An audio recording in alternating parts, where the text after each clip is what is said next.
오늘 우리에게 주시는 하나님의 말씀은 누가복음 2장 25절부터 38절까지 말씀인데 신약성경 90페이지에 있습니다.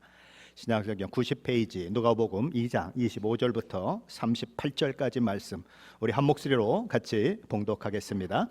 예루살렘에 시므온이라 하는 사람이 있으니 이 사람은 의롭고 경건하여 이스라엘의 위로를 기다리는 자라. 성령이 그 위에 계시더라. 그가 주의 그리스도를 보기 전에는 죽지 아니하리라 하는 성령의 지시를 받았더니 성령의 감동으로 성전에 들어가매 마침 부모가 율법의 관례대로 행하고자 하여 그 아기 예수를 데리고 오는지라. 시므온이 아기를 안고 하나님을 찬송하여 이르되 주제여 이제는 말씀하신 대로 종을 평안히 놓아 주시는도다. 내 눈이 주의 구원을 보았사오니 이는 만민 앞에 예비하신 것이요 이방을 비추는 빛이요 주의 백성 이스라엘의 영광이니이다 하니 그의 부모가 그에 대한 말들을 놀랍게 여기더라. 시므온이 그들에게 축복하고 그의 어머니 마리아에게 말하여 이르되 보라 이는 이스라엘 중 많은 사람을 패하거나 흉하게 하며 비방을 받는 표적이 되기 위하여 세움을 받았고 또 칼이 내 마음을 찌르듯 하리니 이는 여러 사람의 마음의 생각을 드러내려 함이니라 하더라. 또 아셀 지파 바누엘의 딸 안나라 하는 선지자가 있어 나이가 매우 많았더라. 그가 결혼한 후 7해 동안 남편과 함께 살다가 과부가 되고 84세가 되었더라. 이 사람이 성전을 떠나지 아니하고 주야로 금식하며 기도함으로 섬기더니 마침 이때에 나와서 하나님께 감사하고 예루살렘의 속량을 바라는 모든 사람에게 그에 대하여 말하니라. 아멘. 오늘 본문에는 예수님의 어머니 마리아와 그의 남편 요셉이 아기 예수를 안고 성전을 찾는 가운데 만나게 된 두 사람의 이야기가 소개되고 있습니다. 시므온과 안나라고 하는 사람이죠.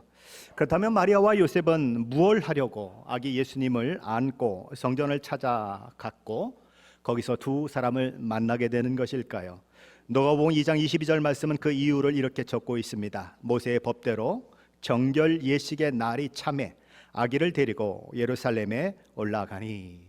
우리도 아기를 낳으면 아기를 낳고서 산모가 이게 지내는 기간이 있죠.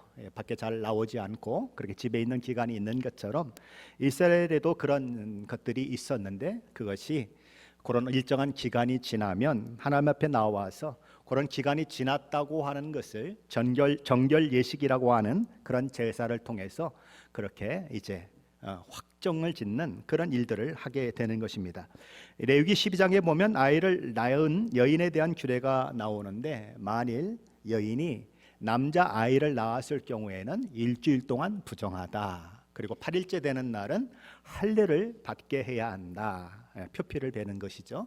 그리고 이제 난지 40일이 지난 후에는 하나님 앞에 나와서 정결 예식을 행하는데 번제로 어린 양을 드리고 그리고 속죄 제물로 산비둘기나 아니면 집비둘기 중에서 어린 새끼로 그렇게 하나님 앞에 속죄 제물을 드려라 그렇게 말씀을 하고 있습니다. 그리고 이제는 어떤 여인이 만약에 여자를 낳았다면 여자를 낳은 후 14일이 부정한 날이다 그렇게 얘기를 합니다. 그리고 여자를 낳은 후 80일이 지난 후에 정결 예식을 행해라. 그때에 드리는 제물은 번제로 어린 양을 드리고 또 속죄 제물로 산 비둘기나 또는 집 비둘기 새끼를 드리는 것은 동일한 것입니다. 그런데 뭐가 차이가 있죠? 기간이 차이가 있습니다. 어린 아이 낳았는데 남자면 40일, 여자면 80일 그렇게 되어 있습니다. 그렇게 되어야 정결하게 된다. 사람들이 자꾸 물어봅니다. 왜 남자는 40일인데 여자는 80일이에요? 여자를 그만큼 깨지기 쉬운 존재, 연약한 존재이기 때문에 하나님께서 여자아이를 낳았을 때는 남자아이를 낳았을 때보다 2배로 더 많은 기간 산모가 그 아이를 위해서 시간을 갖는 그 시간을 하나님이 허락하신 것입니다. 그렇게 해서 예수님은 성전에 오게 된 거죠. 그럼 성전에 예수님이 며칠 만에 오게 된 거죠? 40일, 40일 만에 오게 되신 것입니다. 자, 그럼 예수님은 40일 만에 어머니 마리아의 정결 예식을 위해서 어머니 품에 안겨서 그렇게 성전에 오게 되었는데, 그때에 이 마리아와 남편 요셉은 어떤 예물을 하나님 앞에 드렸을까요? 오늘 누가복음 2장 24절, 오늘 본문 바로 앞에 있는데 한번 보십시다. 24절입니다. 한번 같이 읽어봅니다. 또 주의 율법에 말씀하신 대로 산비둘기 한 쌍이나 혹은 어린 집비둘기 둘로 제사하려 함이더라. 일반적인 수준의 사람이라면 본래 어린 양을 번제물로 드리고, 그리고 산비둘기나 집비둘기 새끼 중에서 속죄 제물로 드려야 합니다. 그런데 이 요셉과 마리아는 가난했기 때문에 어린 양으로 드리지 못하고 번제의 제물도 뭘로 드렸는가? 집비둘기 새끼나 아니면 산비둘기로 드렸다는 것입니다. 그래서 여기 보면 산비둘기 한 쌍이나 혹은 집비둘기 둘로 제사하려 함이러라 라고 이렇게 기록이 되고 있는 것입니다. 아니 뭐 산비둘기 한 쌍이면 한 쌍이고 집비둘기 새끼 한 쌍이면 한 쌍이지 뭐 둘 중에 하나 드리려고 한다고 왜 이렇게 기록이 되어 있는가?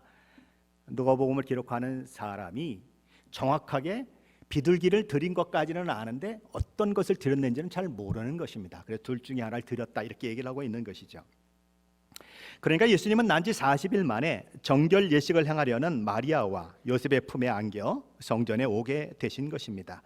그런데 아기 예수님이 성전에 오셨다는 소식을 누가 전해준 것도 아니고 아기 예수께서 성전에 오셨음을 알려준 것도 아닌데 아기 예수님을 맞으러 온 사람이 있었다는 것입니다. 그가 누구냐면 시므온입니다.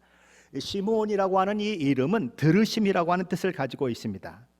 이 시므온이라고 하는 이름은 야곱이 라헬에게서 낳은 둘째 아들의 이름이기도 합니다. 레아는 라헬과 함께, 자기 동생 라헬과 함께 야곱의 아내가 된 사람이죠. 그런데 이 야곱의 마음이 늘 라헬을 향하고 자기는 뒷전인 그런 상황을 만나면서 마음고생을 심히 하게 됩니다. 동생 라헬로 인해서 시기, 질투, 그리고 눈물을 흘려야 하는 그런 상황을 맞게 되죠.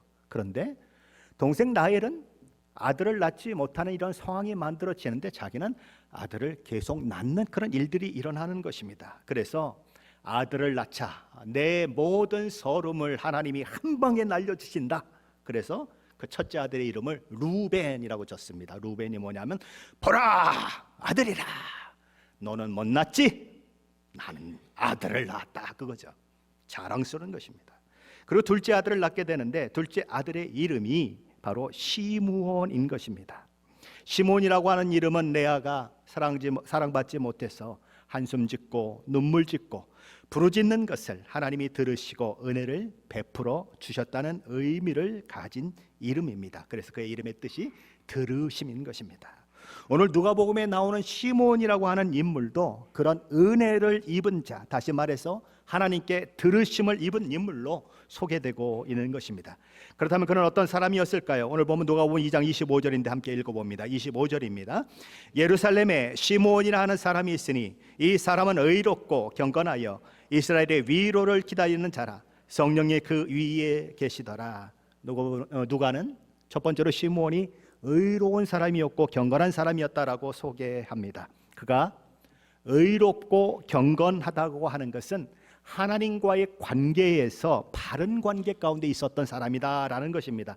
하나님을 의지하고 사는 사람이었고 하나님과 동행했던 사람이었다.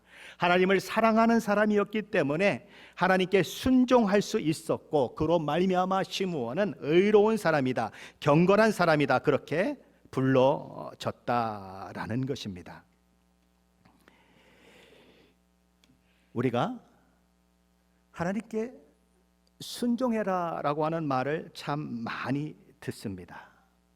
그럼 어떻게 순종할 수 있습니까? 순종하려고 하는데 제대로 되던가요? 순종을 정말 제대로 하려면 하나님을 사랑하는 마음이 있어야 합니다. 하나님을 사랑하면 순종이 어렵게 느껴지지 않아요. 그런데 부부가 되었는데 사랑하는 마음으로 상대를 대할 때 하고 그냥 남편이 요구하니까 아니면 아내가 요구하니까 그냥 마지못해서 하는 것하고는 이게 차원이 다른 것입니다. 그렇죠? 어느 게 덜 힘들죠? 사랑하는 마음으로 하는 것이 덜 힘들어요. 그런데 억지로 그냥 부부니까 이 정도는 해줘야지 이러고 하면 이게 너무너무 힘든 거죠. 그러다가 조금 이제 이게 탁 그냥 꼭지가 돌면 그때는 이제 또 막 육두문자하고 이런 얘기들이 나오는 것이 정말 사랑하는 마음으로 하지 않기 때문에 그런 일들이 일어난다는 것입니다. 요한일서 5장 3절에 이렇게 말합니다. 하나님을 사랑하는 것은 이것이니 우리가 그의 계명들을 지키는 것이라. 그의 계명들은 무거운 것이 아니니라. 그의 계명들은 어떻다고요? 무겁지 않다. 왜냐하면 하나님을 사랑하는 마음으로 그 계명을 지키고 있기 때문에 무겁지 않다. 현대의 성경은 이렇게 번역을 했습니다. 하나님을 사랑한다는 것은 하나님께서 우리에게 명령하신 것을 지킨다는 말입니다. 이것은 결코 어려운 일이 아닙니다. 시몬은 그렇게 하나님을 사랑하는 사람이었다는 거예요. 시몬은 또 어떤 사람이라고 기록되고 있습니까? 누가는 두 번째로 시몬이 이스라엘의 위로를 기다리는 사람이다라고 소개합니다. 여기 위로라고 하는 이것은 시몬 자신의 마음의 평안을 얻거나 마음에 격려받는 것을 말하지 않습니다. 그가 정말 원했던 것은 이스라엘의 위로입니다. 이스라엘 백성들이 구원받아서 하나님의 자녀된 영광과 지위와 신분을 누리는 자로 세워지는 것이 그가 기다리고 또 기다렸던 이스라엘의 위로입니다. 그는 구약 성경에 예언된 메시아를 기다렸던 사람입니다. 이스라엘을 온전히 회복시키실 메시아를 대망했던 사람입니다. 말라기 선지자 이후에 이스라엘은 더 이상 하나님의 말씀을 전하는 예언자를 만날 수 없었어요. 무려 400여 년 동안이나 그런 영적 암흑기가 계속되었습니다. 지금 누가가 이 말씀을 기록하고 있을 그 당시에도 이스라엘은 정치적으로도 영적으로도 소망이 없는 상태 가운데 있었습니다. 정치적 상황을 보면 이스라엘은 로마 제국의 속국이 되어 지배를 받고 있는 상황이었습니다. 성전에서 하나님을 섬기는 사람들의 모습은 어땠습니까? 예수님이 돈 바꾸는 상을 뒤집어 엎으시고 거래하는 가축들을 막 내쫓아 버리시고 바리새인과 서기관들을 향해서 너희는 회칠한 무덤이다, 혹은 남에게 율법을 지어놓고는 자기는 손가락 하나도 까딱하지 않는 사람이다 책망을 하셨던 것에서 보듯이 신앙적으로도 어두운 터널을 지나가고 있는 시기였었죠. 그런 시대를 바라보며 여호와여, 이스라엘의 회복을 위해 보내실 다윗의 혈통으로 나실 메시아는 언제나 오십니까? 울부짖으며 기도했던 사람, 메시아를 기다리고 또 기다렸던 사람이 누구냐? 시므온이라고 하는 것입니다.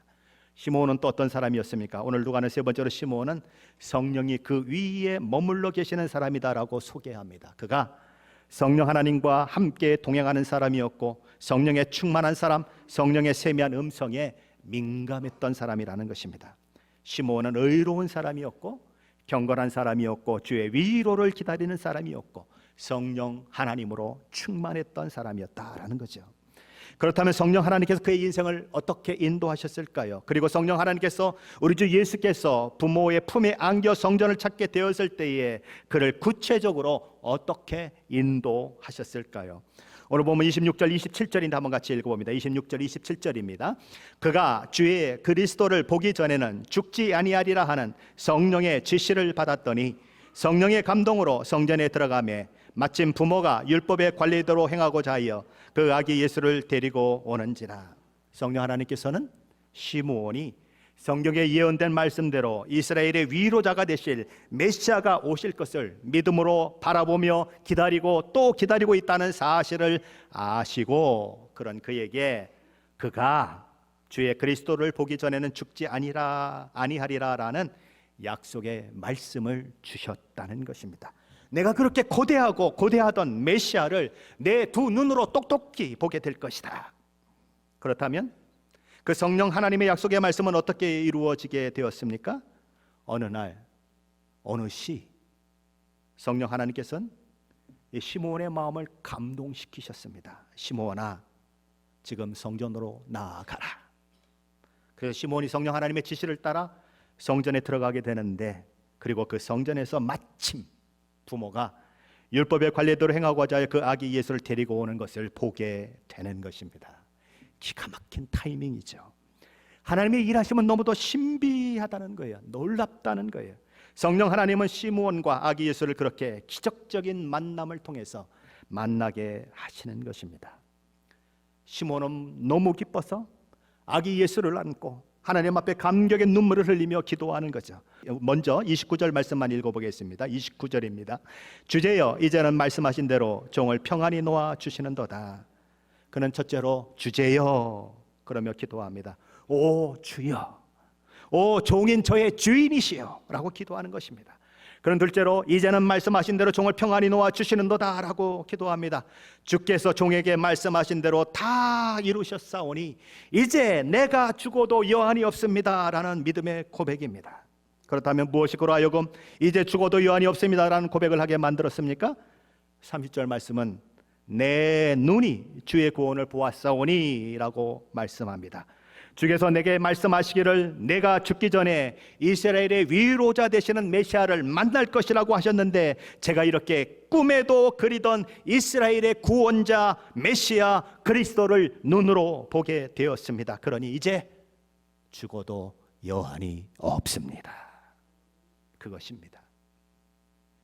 그렇다면 그가 기다렸던 메시아는 어떤 분이십니까? 무엇을 하시는 분이십니까? 오늘 보면 31절 32절인데 한번 같이 읽어봅니다. 31절 32절입니다. 이는 만민 앞에 예비하신 것이요 이방을 비추는 빛이요 주의 백성 이스라엘의 영광이다 하니. 그는 메시아가 오시는 이 사건은 세상 모든 민족을 위해 하나님이 미리 준비하신 사건이라고 선포합니다. 어느 날 갑자기 우연히 우리 주 예수 그리스도가 이 땅에 오신 것이 아니라 하나님의 다음이 없는 지혜와 섭리 가운데 하나님의 시간에 하나님의 때에 하나님의 보내시는 장소에 하나님이 사용하시는 사람을 통해 이 땅에 오셨다는 거예요. 그렇게 오신 우리 주님은 첫째로 이방에 비추는 빛이다라고 시므온은 이야기합니다. 그분은 이스라엘의 빛이실 뿐만 아니라 이방인의 빛이 되시는 분이시다라는 것입니다. 어둠이 죄, 죽음, 형벌 등을 상징하는 언어라면 빛은 의로움, 생명, 평안과 기쁨 등을 상징하는 언어입니다. 이방을 비추는 빛으로 오신 우리 주님이 죄의 허물로 죽은 모든 인간을 구원해 내실 메시아라는 것입니다. 어둠 가운데 살다가 어둠 가운데 죽어 영원한 지옥 형벌에 떨어질 죄인들을 죄에서 해방하여 하나님의 자녀의 지위와 신분을 얻게 만들고 영원히 하나님 나라에 살게 하시는 그 일을 위해 우리 주님이 이 땅에 오셨다는 것입니다. 시므온은 둘째로 그렇게 오신 우리 주님은 주의 백성의 영광이니다라고 기도합니다. 온 인류의 구원자가 이스라엘을 통해 오셨다는 것만큼 영광스러운 일은 없다는 거예요.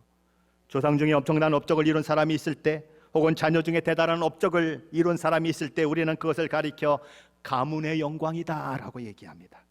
온 세상 만민을 구원할 메시아가 유대인으로 이스라엘 백성 가운데 오셨다고 하는 것은 이스라엘의 가문의 영광입니다. 그리고 예수 믿고 참 이스라엘에 속하게 될 저와 여러분에게도 큰 영광인 것입니다. 이런 이야기를 한 번도 만난 적도 없는 할아버지로부터 듣게 된 마리아와 요셉은 너무너무 놀라는 것입니다. 기이하게 여기는 것입니다. 그렇게 놀라는 그들을 바라보며 시므온은 예언적 선포의 말씀을 전달하고 있습니다. 오늘 보면 34절, 35절 말씀인데 한번 같이 읽어봅니다. 34절, 35절입니다. 시므온이 그들에게 축복하고 그의 어머니 마리아에게 말하여 이르되 보라 이는 이스라엘 중 많은 사람을 폐하거나 흥하게 하며 비방을 받는 표적이 되기 위하여 세움을 받았고 또 칼이 내 마음을 찌를 듯 하리니 이는 여러 사람의 마음의 생각을 드러내려 함이니라 하더라. 시므온은 아기 예수를 낳은 어머니 마리아를 향해 네 가지를 이야기했습니다. 첫째로 이 아기 예수님은 많은 사람을 폐하거나 흥하게 하는 일을 위해 세워졌다라고 말씀합니다. 우리 주 예수 그리스도를 통해 구원받는 자도 있을 것이고 우리 주 예수 그리스도를 거부함으로 망할 자도 있을 것이다 라는 거예요. 왜냐하면 우리 주님은 이 땅에 오셔서 죄와 허물로 죽은 인생을 구원하는 구원자로 오셨지만 믿고 그 구원에 참여하는 자들이 있게 될 뿐만 아니라 끝까지 믿기를 거부하고 하나님의 일하심을 방해하고 믿지 않는 자들이 있다는 것이죠. 그래서 한쪽 부류는 생명의 부활로, 한쪽 부분은 멸망의 부활로 그렇게 나오는 사람들이 있게 된다는 것입니다. 둘째로 아기 예수님은 비방을 받는 표적이 될 것이다. 그것을 위해 세움을 받았다라고 시므온은 예언합니다. 예수님이 죄인을 대신해 죽으시기 위해서 오신 아기라는 것입니다. 세상에 태어난 모든 아기들은 축복 가운데 베이비 샤워도 하고 수많은 사람들이 선물도 보내고 그렇습니다. 아기가 태어났다고 하는 것은 축복이에요, 행복이에요, 기쁨이에요. 그러나 여기 한 다른 아기가 있는 것입니다. 죽기 위해서 오신 아기, 그분이 있는 거예요. 십자가에 피 흘려 죽으심으로 인류 구원의 길을 여시기 오신 분, 바로 예수 그리스도라는 것이죠. 셋째로 이런 아기 예수의 오신 목적 때문에 그를 낳은 어머니 마리아의 마음에 큰 고통과 가슴이 찢어지는 것 같은 아픔이 있게 될 것이다 라고 시므온은 예언합니다. 그는 뭐라고 얘기합니까? 또 칼이 내 마음을 찌르듯 하리라. 십자가에 달려 고통스럽게 죽어가시는 예수님의 모습을 바라보고 있는 어머니, 십자가 밑에 어머니를 한번 생각해 보십시오.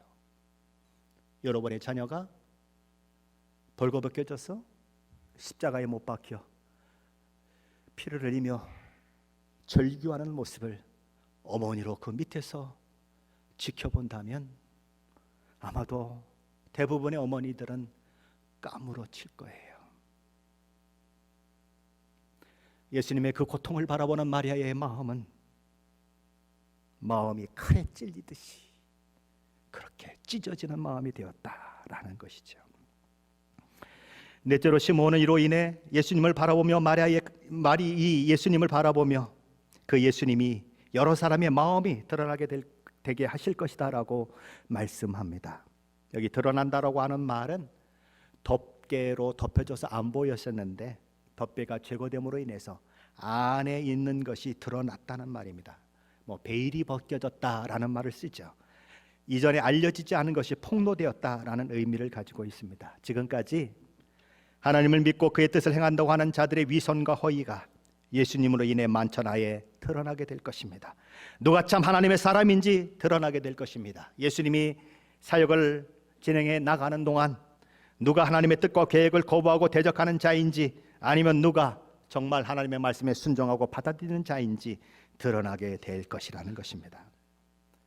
아기 예수님을 그렇게 성전에서 맞은 사람, 또 한 사람의 사람이 여기 기록이 되고 있는데 그 이름은 안나라고 이름하는 여선지자입니다. 안나라고 하는 이름은 구약 성경에 나오는 사무엘의 어머니 한나와 같은 이름입니다. 한나 혹은 안나라고 하는 이름은 은혜롭다라는 뜻을 가지고 있습니다. 영어로는 에나라고 하죠. 그는 아셀 지파 사람으로 아버지의 이름은 바누엘이라고 기록되고 있습니다. 이 바누엘이라고 하는 이름은 야곱이 야복강에서 천사와 씨름한 이후에 이스라엘이라고 하는 이름을 얻고 이렇게 고백을 하죠. 내가 하나님과 대면하여 보았으나 내 생명이 보존되었도다. 그래서 그곳 지명의 이름을 하나님의 얼굴이라고 하는 뜻을 가진 브니엘로 이름을 짓게 됩니다. 그 브니엘이라고 하는 지명으로부터 나온 이름이 뭐냐면 이 바누엘이라고 하는 것입니다. 그래서 브니엘도 하나님의 얼굴이고 바니엘이라고 하는 이름도 하나님의 얼굴이라는 것입니다. 아셀은 기쁨이라고 하는 뜻을 가지고 있습니다. 바누엘은 하나님의 얼굴이라고 하는 뜻을 가지고 있습니다. 안나는 은혜롭다라고 하는 뜻을 가지고 있습니다. 그러면 어떻게 되는 거죠? 기쁨으로 하나님의 얼굴을 배웠더니 어떤 일이 일어납니까? 하나님의 얼굴을 배웠더니 은혜를 경험하게 되었다. 그런 뉘앙스가 이 한 구절 속에 들어있는 것입니다. 그렇다면 안나는 어떤 사람이었을까요? 오늘 보면 누가복음 2장 36절 37절인데 함께 읽어봅니다. 36절 37절입니다. 또 아셀 지파 바누엘의 딸 안나라는 선지자가 있어 나이가 매우 많았더라. 그가 결혼한 후 7해 동안 남편과 함께 살다가 과부가 되고 84세가 되었더라. 이 사람이 성전을 떠나지 아니하고 죄하러 금식하며 기도함으로 섬기더니. 첫째로 안나는 나이가 많은 여자 선지자로 소개됩니다. 둘째로 안나는 결혼한 지 7년밖에 안 되었을 때에 남편을 잃고 그 모진 세월을 홀로 살았던 인물로 미망인으로 소개됩니다. 그 시대의 여자들이 평균적으로 결혼하는 나이는 15살이었습니다. 그러면 15살에 만약에 결혼을 했다면, 평균적으로 그렇게 결혼을 했다면 7년 후에 남편이 죽었으면 몇 살에 남편이 죽은 거예요? 22살에 죽은 것입니다. 20대 초반에 남편을 잃어버린 미망인이 되어서 84세의 나이가 되기까지 그렇게 노인이 되어 있는 여인이 누군가? 안나라고 하는 여자 선지자라는 것입니다. 무려 62년 동안 미망인으로 살았던 인물이라는 것입니다. 그런데 그는 어떻게 살았습니까? 37절 하반절은 이렇게 기록하고 있습니다. 이 사람이 성전을 떠나지 아니하고 주야로 금식하며 기도함으로 섬기더니. 그의 모든 소망, 삶의 이유, 살아갈 수 있는 힘이 누구에게 있었는가? 하나님께 있었다.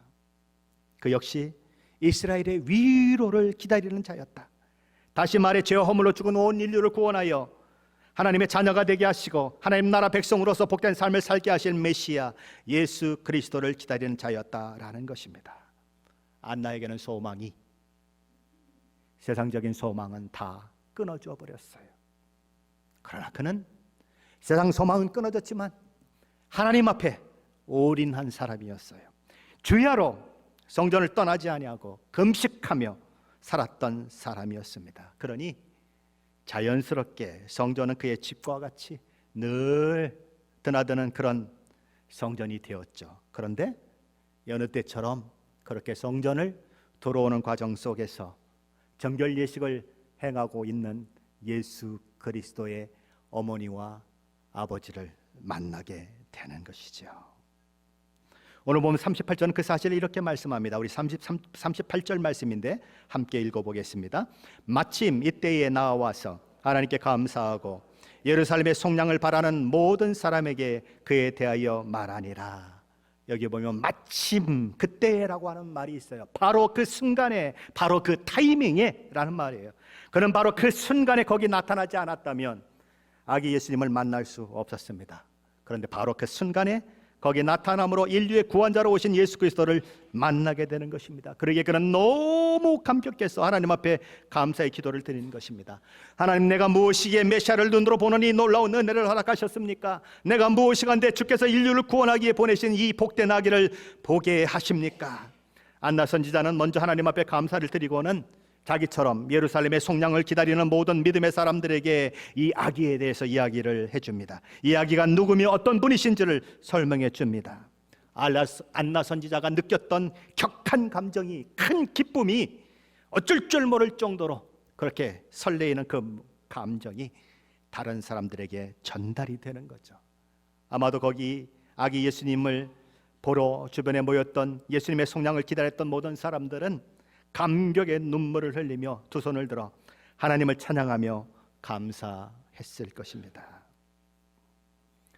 여러분, 오늘 성탄절을 맞이하면서 교회에 나오면서 무슨 생각을 하셨습니까? 저는 와이프에게 이런 얘기를 했어요. 하나님, 오늘은 하나님이 나를 위해서 아들 예수님을 이 땅에 보내신 날입니다. 너무 감사합니다. 그리고 교회에 나왔어요.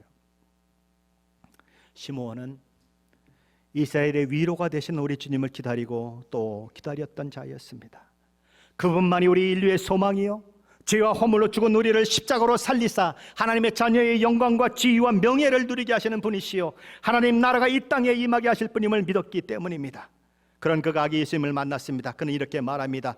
주권자이신 주님, 이제는 약속하신 대로 이 종을 놓아주셔서 내가 평안히 떠날 수 있게 되었습니다. 내가 주를 만났으니 죽어도 여한이 없습니다.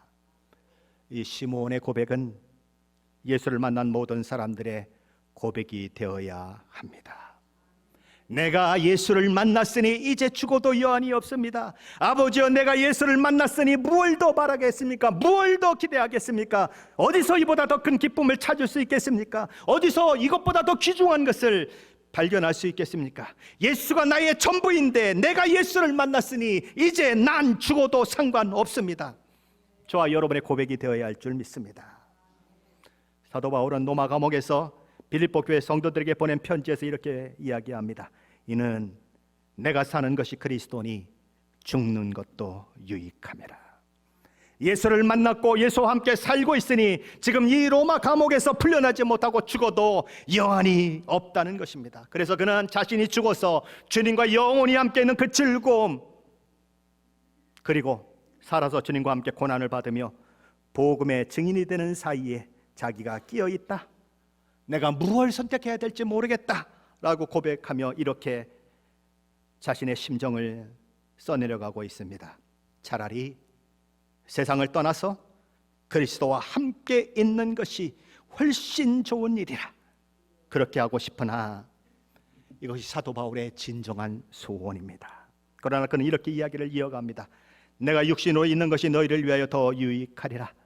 내가 살아 너희를 섬기는 것이 너희에게 유익이 될 것이다. 그런 이야기입니다. 저와 여러분이 왜 살아야 합니까? 왜 하나님 나 지금 죽으면 안 된다고 하나님 앞에 기도합니까? 살아야 할 이유가 도대체 뭐예요? 왜 살아야 합니까? 오직 이유는 하나뿐이라는 거예요. 살아서 아직도 복음을 알지 못하는 영혼들을 위해 복음을 전하고 뿐만 아니라 아리 연약한 믿음에 있는 사람들을 굳건한 믿음의 사람으로 세우는 그 사명 때문에 살아야 한다는 거예요. 하나님이 너 왜 살아야 하니? 왜 너는 나에게 살려달라고 얘기하니? 물으시면 사도 바울처럼 이야기할 수 있어야 해요. 안나 선지자는 20대 초반에 과부가 된 사람입니다. 그는 남편을 잃은 슬픔 가운데 있었지만, 그리고 남편을 잃었기 때문에 고달프고 힘든 삶을 살아야 했지만, 세상적으로 불행한 사람 중에 불행한 사람이었지만, 그는 84세가 되도록 하나님의 성전을 떠나지 않고 날마다 금식하며 기도하는 사람으로 살았습니다. 이 세상이 아니라 하늘의 소망을 둔 자로 살았습니다. 오직 주의 나라와 의를 위해 살았습니다. 그는 아기 예수를 뵙고 감격해서 하나님께 감사하며 주변 사람들에게 그 예수를 전해주는 자가 되었습니다. 우리 찬양 중에 주 은혜의 힘을 나는 믿네라고 하는 찬양이 있습니다. 세상 소망 다 사라져가도 주의 사랑은 끝이 없으니 내가 사는 모든 순간이 주 은혜의 힘을 나는 믿네. 세상 소망은 다 사라져가도 주의 사랑은 끝이 없으니 내가 사는 모든 순간이 주 은혜의 힘을 나는 믿네. 안나는 이 찬양의 고백처럼 살았다는 것입니다. 시므온과 안나가 이 땅에 태어나신 우리 주 예수 그리스도를 기다렸다가 그 주님을 만난 것처럼 우리는 다시 오실 예수 그리스도를 기다리며 오늘을 살아가고 있는 사람들입니다. 우리는 그 기다림의 끝에 찬양이 되고, 그 기다림이 감사가 되고, 그 기다림이 기쁨이 되고 환호석이 될 그날을 소망하며 오늘을 살아가는 사람들입니다. 우리 주님은 내가 다시 오마 약속하시고 떠나가셨습니다. 우리는 그 주님을 기다리며 오늘 하루를 삽니다. 오늘 하루의 삶은 어쩌면 안나 여선지자의 삶처럼 쉽지 않은 삶입니다. 왜 내 인생이 이렇게 고달프고 어려운지 모를 만큼, 눈물과 한숨과 이런 것들이 없이는 살 수 없을 만큼 힘든 삶일 수 있습니다. 그러나 안나는 이 세상에 자기의 발을 딛고 서는 것이 아니라 하나님 나라에 자기 발을 굳게 딛고 서서 주야로 성전에 떠나지 아니하며 그곳에서 금식 기도하며 주님의 오심을 기다리는 자로 살아 예수님을 만나는 놀라운 축복을 누리는 거예요. 그 인생이 아무런 어떤 인생을 살았는지 표시되지 않는 시몬 같은 사람이 있을 수 있습니다. 그 인생이 안나 선지자처럼 고달프고 힘들고 다 조마조마한 인생을 산 인생들도 있을 것입니다. 그러나 우리가 어디로 가야 하는가? 우리가 어떻게 살아야 하는가? 시몬의 삶을 통해서, 안나의 삶을 통해서 우리는 우리가 어떻게 살아야 하는지를 이 성탄에 확인하게 되는 것입니다. 내가 다시 오마 약속 가진 주님을 기다리며 모든 상황과 처지, 어려움과 눈물의 삶의 현장에서 오직 소망을 하나님께 두며 하나님 나라의 백성으로 흔들림 없이 온 힘을 다해 주를 섬기는 일에, 그리고 주를 전하는 일에 애쓰시는 저와 여러분 되시기를 예수 그리스도의 이름으로 간절히 축원합니다.